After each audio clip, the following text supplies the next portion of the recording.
ہیں کہ نبی کریم صلی اللہ علیہ وسلم جب بات کرتے تھے تو اتنی دھیمی کرتے تھے، اتنی دھیرے میں کرتے تھے.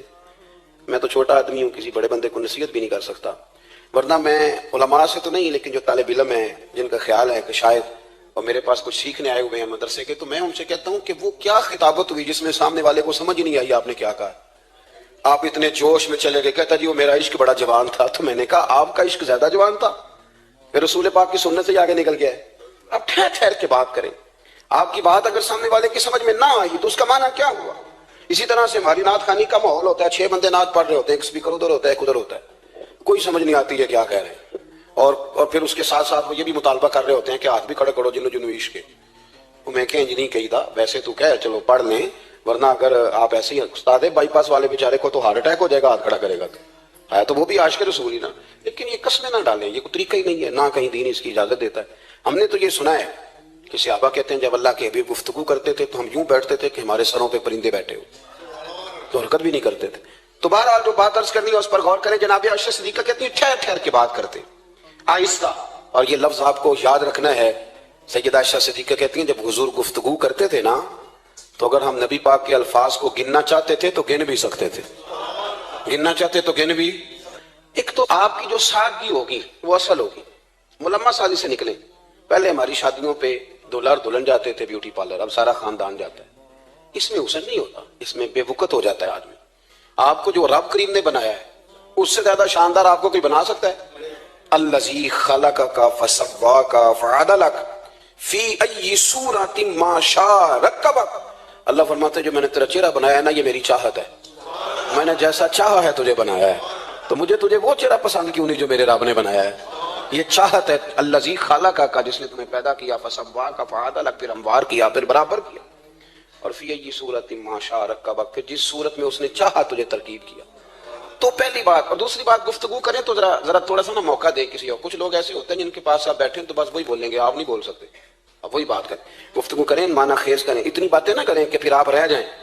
کم بات کریں اور جتنی کریں وہ وزنی کریں تاکہ آپ کی بات کا ایک خاص حجم ہو، ایک وقار ہو. اللہ کے محبوب بات کرتے تو اس بات کے اندر وزن ہوتا، وقار ہوتا. ہمارے حسن رحمۃ اللہ علیہ ہمیں اکثر حکم دیتے تھے تقریر تھوڑی کرنا، نعت کے 2-3 شعر پڑھنا. تو میں نے ایک دن عرض کی حضور کیوں؟ فرمانے لگے اللہ رسول کی بات کو بے وقت نہ کر دینا کہ لوگ سننا نہ چاہیں اور تم جبرن سناؤ. فرمایا رنگ اس طرح کا ہونا چاہیے کہ لوگوں میں دلچسپی ابھی ہو اور بات ختم ہو جائے. اس کو بے وقت کر دینا ہے کہ زبردستی آپ.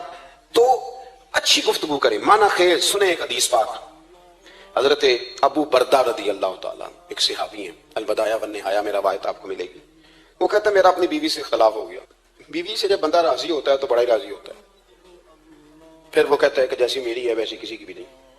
اور جب ہوتا ہے نا ناراض تو پھر وہ منگنی سے کہانی شروع کرتا ہے کہ جب میری منگنی ہوئی تھی تو تیرے چاچے نے مجھے گھورا تھا.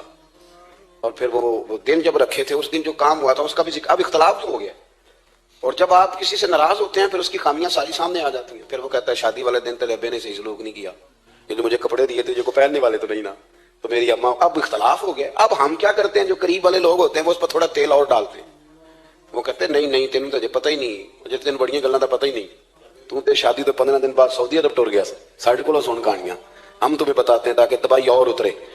اس طرح نہ کریں. آپ ایک آدھ بات کہہ کے چلے جاتے ہیں، ان بیچاروں نے اکٹھے رہنا ہوتا ہے، ان کی زندگی دوزخ بنی رہتی. ان کو قریب کریں. اللہ کے رسول تو کسی کا نکاح کرتے تھے تو میاں بیوی کے درمیان محبت کی دعا فرماتے تھے.